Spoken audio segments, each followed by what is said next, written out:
اعوذ باللہ من الشیطان الرجیم، بسم اللہ الرحمن الرحیم۔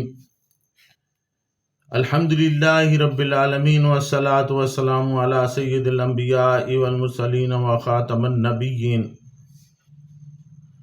اللہم صل علی محمد وعلی آل محمد بعدد کل ذرۃ مئۃ الف مرۃ وبارک وسلم۔ معزز ناظرین، السلام علیکم ورحمۃ اللہ وبرکاتہ۔ جاذب پبلیکیشنز میں خوش آمدید۔ میں محمد سعید جاذب آپ کی خدمت میں حاضر ہوں۔ تعلیم القرآن کا سلسلہ جاری ہے اور میں آپ کی خدمت میں سورہ آل عمران کی تفصیلات و تشریحات کے ساتھ حاضر ہوں۔ آج کی نشست میں سورہ آل عمران کی آیت نمبر 193 اور 194 شامل ہیں۔ ارشاد باری تعالی ہے، ربنا اننا سمعنا منادیا ینادی للایمان ان آمنوا بربکم فآمنا ربنا فاغفر لنا ذنوبنا وکفر عنا سیئاتنا وتوفنا مع الابرار ربنا وآتنا ما وعدتنا علی رسلک فلا تخزنا یوم القیامہ انک لا تخلف الميعاد۔ اے ہمارے رب، بے شک ہم نے ایک منادی کرنے والے کو بلند آواز سے ایمان کی طرف بلاتے ہوئے سنا۔ وہ کہہ رہا تھا کہ ایمان لاؤ اپنے رب پر، تو ہم ایمان لے آئے۔ اے ہمارے رب، ہمارے گناہ بخش دے اور ہم سے ہماری برائیاں مٹا دے اور نیک لوگوں کے ساتھ ہمیں وفات دینا۔ اے ہمارے رب، ہمیں وہ عطا کر جس کا تو نے اپنے رسولوں کی وساطت سے وعدہ کیا تھا، اور ہمیں قیامت کے دن رسوا نہ کرنا، بے شک تو وعدہ خلافی نہیں کرتا۔ ناظرین، یہ منادی کرنے والا کون ہے؟ فرمایا، ربنا اننا سمعنا منادیا ینادی للایمان ان آمنوا بربکم فآمنا۔ اے ہمارے رب، بے شک ہم نے ایک منادی کرنے والے کو بلند آواز سے ایمان کی طرف بلاتے سنا۔ وہ کہہ رہا تھا کہ ایمان لاؤ اپنے رب پر، تو ہم ایمان لے آئے۔ امام عماد الدین ابن کثیر رحمۃ اللہ علیہ فرماتے ہیں کہ یہاں ندا دینے والے سے مراد رسول اللہ صلی اللہ علیہ وسلم کی ذات اقدس ہے، یعنی آپ صلی اللہ علیہ وسلم ارشاد فرما رہے تھے کہ اپنے رب پر ایمان لے آؤ۔ ہم آپ صلی اللہ علیہ وسلم کے حکم پر لبیک کہتے ہوئے ایمان لے آئے اور آپ کی اتباع کی۔ اے ہمارے پروردگار، اس کی برکت سے ہمارے گناہوں کو معاف فرما۔ مولانا عبد الرحمن کیلانی رحمۃ اللہ علیہ فرماتے ہیں کہ یہاں پکارنے والے سے مراد اللہ تعالیٰ کا پیغمبر ہے، جو وحی الہی کی روشنی میں انسانوں کی رہنمائی کرتا ہے، اور یہ اللہ تعالیٰ کی خاص مہربانی ہے کہ اس نے اس مہمہ کو محض انسانی عقل کے حوالے نہیں کیا، بلکہ اپنے رسول بھیج کر اور کتابیں نازل کر کے اس کا حال خود ہی بتا دیا ہے۔ اس کو بتایا یہ گیا ہے کہ کائنات میں اس کا صحیح مقام یہ ہے کہ وہ افضل اشرف المخلوقات ہے۔ کائنات کی کوئی چیز اس کا کچھ بگاڑ نہیں سکتی اور نہ سنوار سکتی۔ اس کا تمام تر نفع نقصان اس خالق و مالک کے ہاتھ میں ہے جو اس پوری کائنات کا خالق ہے۔ پھر رسولوں اور کتابوں کے ذریعے ہی انسان کو اس کی زندگی کا مقصد بتایا کہ وہ صرف اللہ کی عبادت کرے اور دنیا میں اس طرح زندگی گزارے جس سے اسے اخروی نجات حاصل ہو جائے۔ ساتھ ہی ساتھ اسے یہ بھی بتایا کہ وہ محض اپنے نیک اعمال پر تکیہ نہ کرے، بلکہ اپنے اللہ سے گناہوں کی بخشش بھی طلب کرتا رہے اور بھلائی کے لیے بھی دعائیں مانگتا رہے۔ مولانا عبد الحمید سواتی رحمۃ اللہ علیہ لکھتے ہیں، یہاں نقلی یا سمعی دلیل کا بیان ہے۔ سوال پیدا ہوتا ہے کہ منادی کرنے والا کون ہے؟ اگر اس سے صامت یعنی خاموشی منادی کرنے والا مراد لیا جائے تو وہ قرآن پاک ہے، اور اگر ناطق بولنے والا منادی ہو تو وہ رسول کریم صلی اللہ علیہ وسلم کی ذات اقدس ہے۔ قرآن پاک بظاہر خاموش ہے، مگر وہ زبان حال سے پکار پکار کر ایمان کی دعوت دے رہا ہے۔ حدیث شریف میں آتا ہے کہ جس وقت انسان صراط مستقیم پر قدم رکھتا ہے تو کوئی شخص اس کو کہتا ہے استقم ولا تعدو، یعنی سیدھے چلے جانا اور دائیں بائیں نہ مڑنا۔ جب صراط مستقیم کا مسافر آگے کی طرف سفر کرتا ہے تو دائیں بائیں طرف موجود دیواروں پر سے پردہ اٹھانے کی کوشش کرتا ہے۔ پھر اوپر سے کوئی دوسرا شخص آواز دیتا ہے کہ بھائی پردہ نہ اٹھاؤ، ایسا کرو کہ تو غلط راستے پر چل پڑو گے، یہاں ایسا کرو گے تو تم غلط راستے پر چل پڑو گے جہاں سے واپسی ممکن نہیں ہوگی۔ فرمایا یہ صراط مستقیم اسلام کا راستہ ہے، اور جو ہستی انسان کو اس پر سیدھا چلنے کی دعوت دیتی ہے وہ قرآن پاک ہے، اور جو کوئی شخص حرام یا ناجائز چیز کی طرف جاتا ہے تو گویا دیوار کا پردہ اٹھاتا ہے۔ اس وقت جو شخص اسے ایسا کرنے سے منع کرتا ہے وہ انسان کا زندہ ضمیر ہوتا ہے، وہ انسان کو جھنجھوڑ کر کہتا ہے کہ غلط راستے پر مت جاؤ، مگر جب کوئی شخص گناہوں پر اصرار کرتا ہے تو اس کا ضمیر مردہ ہو جاتا ہے، جو آخر کار ایسے غلط کار کو منع کرنا بھی چھوڑ دیتا ہے، اور مسلسل گناہوں کی وجہ سے اس کے دل پر تاریکی چھا جاتی ہے۔ پارہ نمبر 30 سورۃ المطففین آیت نمبر 14 میں ارشاد ہے کلا بل رانا علی قلوبہم ما کانوا یکسبون، ہرگز نہیں بلکہ ان کے دلوں پر ان کے اعمال کا زنگ چڑھ گیا ہے۔ یعنی جس طرح نمی کے باعث لوہا زنگ آلود ہو جاتا ہے، اسی طرح گناہوں کی وجہ سے لوگوں کے دل سیاہ ہو جاتے ہیں۔ ناظرین، اگر اس منادی سے مراد ناطق منادی لیا جائے یعنی بولتا ہوا شخص، تو وہ نبی اکرم صلی اللہ علیہ وسلم کی ذات مبارکہ ہے۔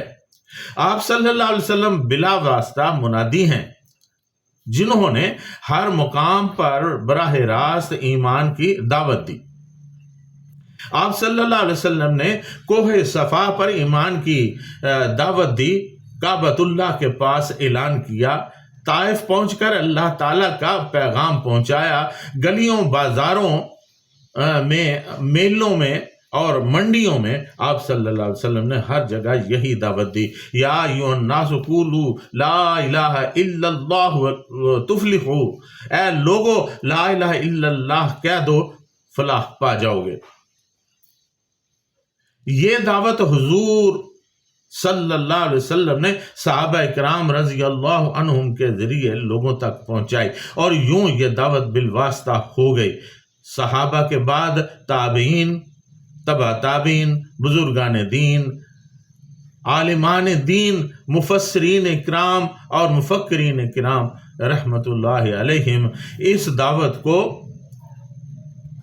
دوسروں تک پہنچا کر رسالت کا حق ادا کر رہے ہیں۔ ربنا فاغفر لنا ذنوبنا، اے ہمارے رب ہمارے گناہوں کو بخش دے۔ یہاں پر ذنوب کا لفظ ہے، اس سے مراد بڑے بڑے گناہ ہیں جن سے معافی کی درخواست کی جا رہی ہے۔ وَكَفِّرْ عَنَّا سَيِّئَاتِنَا، اور مٹا دے ہم سے ہماری چھوٹی چھوٹی کوتاہیاں، یعنی بڑے چھوٹے سارے ہی گناہ معاف فرما دے، بلکہ ان کی بجائے ہمارے نامہ اعمال میں نیکیاں درج فرما دے، جیسا کہ پارہ نمبر 19 سورۃ الفرقان آیت نمبر 70 میں ارشاد ہے الا من تاب وآمن وعمل عملا صالحا فاولئک یبدل اللہ سیئاتہم حسنات، سوائے ان لوگوں کے جو توبہ کریں اور ایمان لائیں اور نیک کام کریں، ایسے لوگوں کے گناہوں کو اللہ تعالیٰ نیکیوں میں بدل دیتا ہے۔ ہم بھی ایسی ہی درخواست کرتے ہیں۔ ناظرین، حضرت پیر کرم شاہ صاحب رحمۃ اللہ علیہ فرماتے ہیں جب غور و فکر اور پہم عبادت و ذکر سے ان کا آئینہ دل جگمگانے لگتا ہے تو وہ اپنے رب تعالیٰ کی جناب میں دامن پھیلا کر یوں گزارش کرتے ہیں، دعا کے جملے اپنے اندر جو مٹھاس اور تاثیر رکھتے ہیں وہ محتاج بیان نہیں۔ وَتَوَفَّنَا مَعَ الْأَبْرَارِ، اور ہمیں وفات بھی نیک لوگوں کے ساتھ دے۔ صاحب بصیرت لوگوں کی اگلی دعا یہ ہوتی ہے کہ اے ہمارے رب، ہمیں موت بھی نیک لوگوں کے ساتھ دینا۔ مرنے سے پہلے اور مرنے کے بعد نیک لوگوں کی رفاقت اللہ تعالیٰ کا بہت بڑا انعام ہے۔ پارہ نمبر 5 سورۃ النساء آیت نمبر 69 میں ارشاد باری تعالیٰ ہے وَمَن يُطِعِ اللَّهَ وَالرَّسُولَ فَأُولَٰئِكَ مَعَ الَّذِينَ أَنْعَمَ اللَّهُ عَلَيْهِم مِّنَ النَّبِيِّينَ وَالصِّدِّيقِينَ وَالشُّهَدَاءِ وَالصَّالِحِينَ وَحَسُنَ أُولَٰئِكَ رَفِيقًا، اور جو اطاعت کرتے ہیں اللہ تعالیٰ کی اور اس کے رسول کی تو وہ ان لوگوں کے ساتھ ہوں گے جن پر اللہ تعالیٰ نے انعام فرمایا، یعنی انبیاء اور صدیقین اور شہداء اور صالحین میں سے، اور کیا ہی اچھے ہیں یہ سارے ساتھی، یہ سارے رفیق۔ یہ بہت اچھی رفاقت ہے جسے نصیب ہو جائے، یہ ایسی چیز ہے جس کے لیے انبیاء بھی دعا کرتے ہیں۔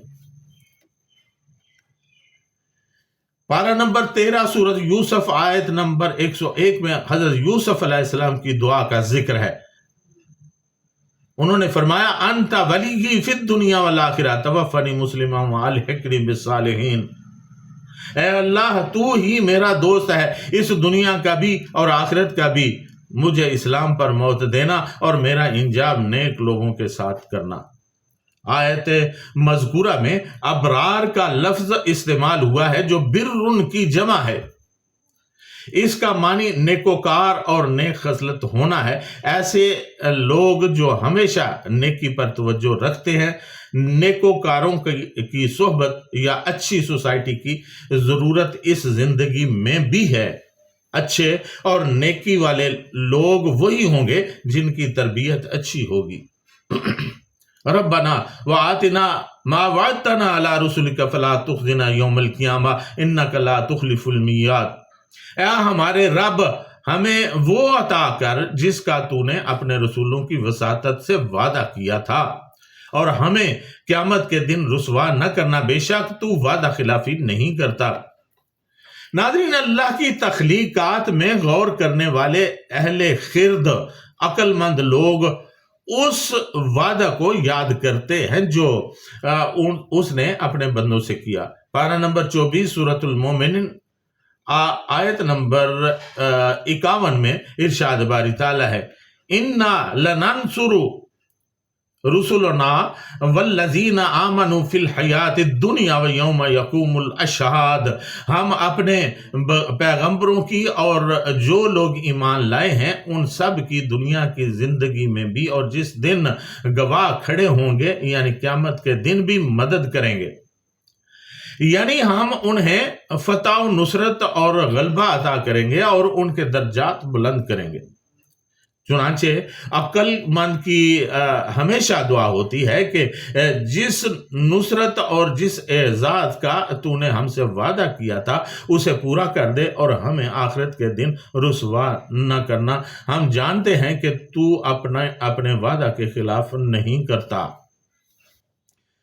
ناظرین، حضرت انس بن مالک رضی اللہ تعالیٰ عنہ فرماتے ہیں کہ رسول اللہ صلی اللہ علیہ وسلم نے ارشاد فرمایا اسکلان ان 2 شہروں میں سے ایک ہے جہاں سے اللہ تعالیٰ کی قیامت کے دن 70,000 ایسے شہداء کو اٹھائے گا جو وفد بن کر اللہ تعالیٰ کی بارگاہ میں حاضر ہوں گے، اور شہداء کی ایسی صفیں ہوں گی جن کے کٹے ہوئے سر ان کے ہاتھوں میں ہوں گے اور ان کی رگوں سے خون جاری ہوگا، اور وہ اللہ تعالیٰ کی بارگاہ میں عرض کریں گے ربنا وآتنا ما وعدتنا علی رسلک فلا تخزنا یوم القیامہ انک لا تخلف المیعاد، اللہ تعالیٰ میرے ان بندوں نے سچ کہا، انہیں نہر بیضاء میں غسل دو، یہ غسل کے بعد اس نہر سے اس حال میں نکلیں گے کہ ان کا رنگ صاف سفید ہوگا اور وہ جنت میں جہاں چاہیں گے سیر کریں گے۔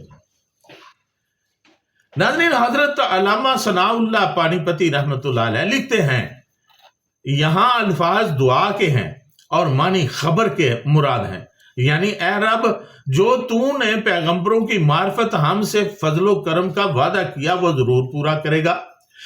بعض علماء نے کہا کہ ایسا نہیں کہ اللہ تعالیٰ اپنے وعدہ کی خلاف ورزی بھی کر سکتا ہے، بلکہ یہاں اس دعا سے مراد ایفائے عہد کی تعجیل ہے، یعنی ہم تو جانتے ہیں کہ جس فتح کا تو نے وعدہ کیا ہے وہ ضرور پورا کرے گا، اس کے خلاف نہیں کرے گا، لیکن ہمیں تیرے حکم کی برداشت نہیں، اب جلد ان کافروں کو رسوا اور ہمیں ان پر فتح عطا فرما دے۔ فرمایا قیامت کے دن رسوا نہ کرنے سے مراد یہ ہے کہ ہمیں ایسے اعمال کے ارتکاب سے بچا جن کے نتیجہ میں قیامت کے دن ہمیں رسوائی نہ ہو، اور ہمیں بخش دے اور ہمارے قصوروں پر پردہ ڈال دے۔ ناظرین، حضرت ابو ہریرہ رضی اللہ تعالیٰ عنہ نے فرمایا، قیامت کے دن اللہ تعالیٰ بندے کو اپنے قریب بلوا کر اس پر اپنا ہاتھ رکھے گا اور مخلوق سے چھپا کر اس کے سامنے اس کا نامہ اعمال لا کر فرمائے گا کہ اسے پڑھو۔ حسب الحکم بندہ پڑھے گا اور نیکی کو لکھا دیکھ کر اس کا چہرہ چمک جائے گا اور دل میں خوش ہوگا۔ اللہ تعالیٰ فرمائے گا، میرے بندے کیا تو اس کو پہچانتا ہے؟ بندہ عرض کرے گا، ہاں پروردگار، میں اسے جانتا ہوں۔ اللہ فرمائے گا، میں نے تیری نیکی قبول کی۔ بندہ فوراً سجدہ میں گر جائے گا۔ اللہ تعالیٰ فرمائے گا، اپنا سر اوپر اٹھاؤ اور اپنے نامہ اعمال کو پھر آگے سے پڑھو۔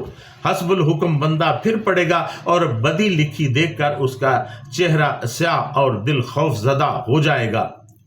اللہ تعالیٰ فرمائے گا، میرے بندے کیا تو اس کو پہچانتا ہے؟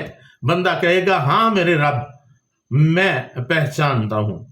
اللہ تعالیٰ فرمائے گا، میں اس کو تجھ سے زیادہ جانتا ہوں، مگر میں نے تجھے یہ گناہ معاف کیا۔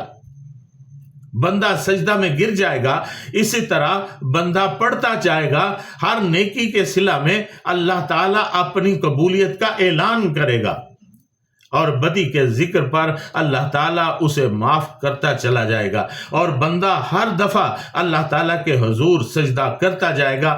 مخلوق کو کچھ علم نہیں ہوگا کہ بندے کے ساتھ کیا واقعہ پیش آ رہا ہے، سوائے اس کے کہ وہ بندے کو سجدہ کرتے ہوئے دیکھیں گے، اور بعض لوگ آپس میں چپ کے کہیں گے، بشارت ہو اس بندہ کو جس نے اپنے رب کی کبھی نافرمانی نہیں کی۔ ناظرین، کیا آپ کے دل میں یہ خواہش پیدا ہوتی ہے کہ آپ کے ساتھ بھی یہی سلوک ہو؟